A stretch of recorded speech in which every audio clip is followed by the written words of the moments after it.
We are now joined by UFC middleweight Sean Strickland. Sean, thank you very much for joining us today. Man, this is a really odd situation we're doing, but thank you. I feel like I'm in a casting call or something. We'll take our first question from Jay Anderson with Cageside Press. Our line is open. Hey, Sean. Thanks very much. Appreciate the time. You're getting a real quick turnaround here, obviously. Definitely making up for some lost time. So just tell me from your side how this fight came about. Man, I was actually vacationing in Tennessee, not wearing a mask the entire time, too. Kind of freaked me out, but I guess I don't have COVID. So I was on vacation in Tennessee, just going hiking, and then I literally land in LAX, not wearing a mask. I land in LAX, and Mick calls me and was like, "Hey, do you want to fight?" And I was like, "Man, I've been eating barbecue for a week. I don't really think I can make weight."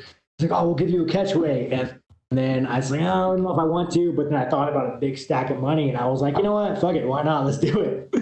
So the fight came about because my love of money. That's kind of how the fight came about. Would I have liked Sure, why not? Appreciate the honesty, man. Obviously not a lot of time to prepare here. So what is the approach? Have you just focused on yourself? Do you just, study any tape you can get, or how do you go about it? It's actually funny. There's a guy named Corey Hendricks. He was on The Ultimate Fighter. He fought Luke Barnett, and just ran through him. But he's like 6'3". He's a 205er. He's actually been my main. I don't know where I should be looking, but he's actually right there.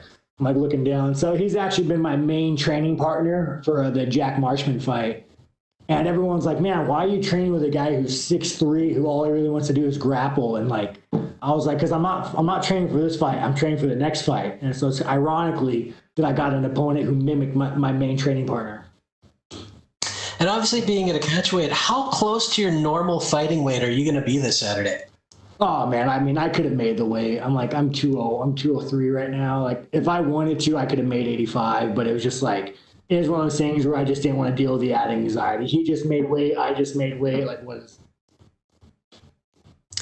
Now, coming back for the Marchman fight, there was a lot of focus on that, one, because of the accident and you being away for so long since that Moncton card. And then your performance in the fight, not only great, but also being so vocal, and it really kind of stood out. Do you think that helped boost your profile a little?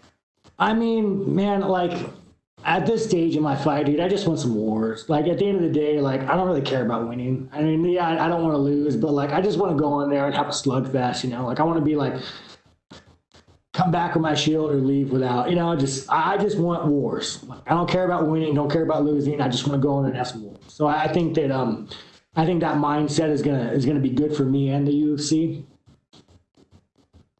And last one for me, just talk a little about your opponent here, Brendan Allen. Obviously, he was supposed to fight a week ago, didn't. Do you think he's one of those guys who can give you a war? Oh, man, I don't even think Brendan's that good. I just think he's tough as shit. He's, you watch him fight, and the guy just eats shots and keeps coming forward. I think his biggest attribute is the fact that he is so durable and tough. So it's you don't beat this man by sticking and moving. You only come out with a W by a war with this guy. So I think it has the potential of being one of the best fights on the card, unless he wants to fucking do takedowns and be a little pansy about it. But he's been working a lot of kickboxing, so I'm sure he's going to want to kickbox in a while. So yeah, it's going to be a fucking war. I'm excited. All right, thanks very much. Looking forward to it. Welcome back. Sure. We'll go next to Mike Bond with USA Today. Your line is open. Hey, Sean, you said after the fight with Jack, and you kind of just reiterated a bit there that, you weren't really focused too much on climbing the rankings or picking fights or this, that, and the other thing. After all the time off, you just really wanted to get in there and, like you said, have wars and give exciting fights. Was that a large part of the motivation, getting back in there, not really caring too much about the outside circumstances and just stepping up for the moment and the stack of money? My management said, "Hey, Sean, when would you like to fight again?" And I said, "Oh, January would be cool." And then it was well, how about a week? Honestly, man, I've been training since I was 14, 15, every day of my life. I've been training nonstop. Fight now, fight in 2 months. It don't matter. I'm at my peak performance. He's at his peak performance. And yeah, I need a stack of money. If there's no money, I wouldn't be doing this. I'd be fighting in the streets, But yeah, the stack of money is the big factor. Is there any aspect of it too, and just kind of challenging yourself? I mean, we just talked to Paul Felder, who's stepping into the main event on 5 days' notice, and he said part of his motivation is, testing himself and taking that big challenge. Is that something that excites you here too? Nah, man, I don't care, dude. I just want to go in and have a slugfest through the challenge. Like, it don't mean anything to me. Like, it's just MMA. It don't mean anything. I've been doing this for so long. Like, I'm not gonna like hype it up and say mentally it's about this. Like, I just want to bang, dude. I just want to go in there and have a good fight, have a good war, get some fans that like me, and then that's it. I don't care about the notice, the ranked. I don't give a fuck. Respect to that, man. I appreciate it. Sure. We'll take our final questions from Patrick Prokulski with TVP Sport. Your line is open.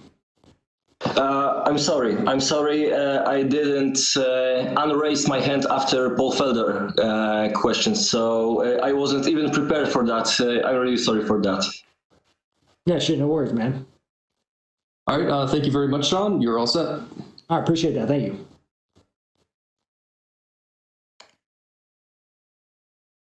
This concludes today's UFC Fight Night on ESPN+.